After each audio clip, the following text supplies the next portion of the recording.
সামনের দিক থেকে আপনাদের দেখানোর চেষ্টা করছি যে আজকে জামাত ইসলামী বাংলাদেশ যে দলটির পক্ষ থেকে বড় একটি বিক্ষোভ মিছিল বের করা হয়েছে। এর মধ্যে রাজধানীর মতিঝিলে তারা এই বিক্ষোভ মিছিল করছেন। এই মুহূর্তে এই বিক্ষোভ মিছিলটি রাজধানীর ইত্তেফাক মোড়ে এসে তারা প্রদক্ষিণ করছেন।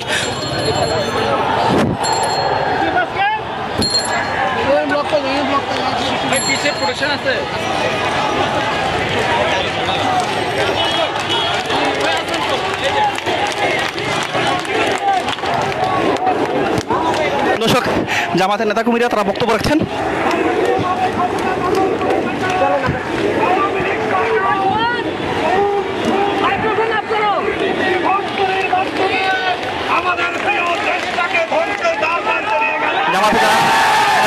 তারা বক্তব্য রাখছেন। ছাত্র সমাজ আজকে রাজপথে নেমেছে ক্ষমতার মস্তক তছনছ করে দেওয়ার জন্য। সম্মানিত উপস্থিতি, আমরা দেখছি আওয়ামী লীগ সরকার এই দেশটিকে তাদের দলীয় সম্পদে পরিণত করেছে। এদেশের সংসদকে তারা তাদের দলের অফিস বানিয়ে ফেলেছে। দেশের প্রশাসনকে তারা তাদের দলীয় ক্যাডার বাহিনীতে পরিণত করে। সম্মানিত দেশপ্রেমিক জনতা, আওয়ামী লীগ সরকার ক্ষমতার 15 বছরে এদেশে ইসলামী আন্দোলনকে নিশ্চিহ্ন করার ষড়যন্ত্র করেছে। আলেম ওলামাদেরকে কারাবন্দী করে নির্যাতন করেছে। এদেশের শিক্ষা প্রতিষ্ঠানগুলো হয়েছে সন্ত্রাসী ছাত্রলীগদের এক একটি ক্যান্টনমেন্ট।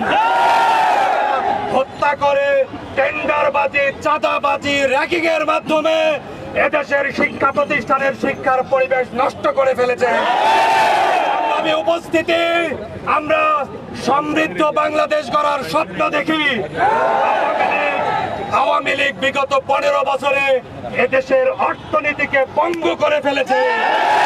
আওয়ামী লীগের নেতারা এদেশের অর্থ লুট করে, রিজার্ভ খালি করে, কোষাগার, রাষ্ট্রীয় কোষাগার খালি করে সম্পদের পাহাড় করে তুলেছে।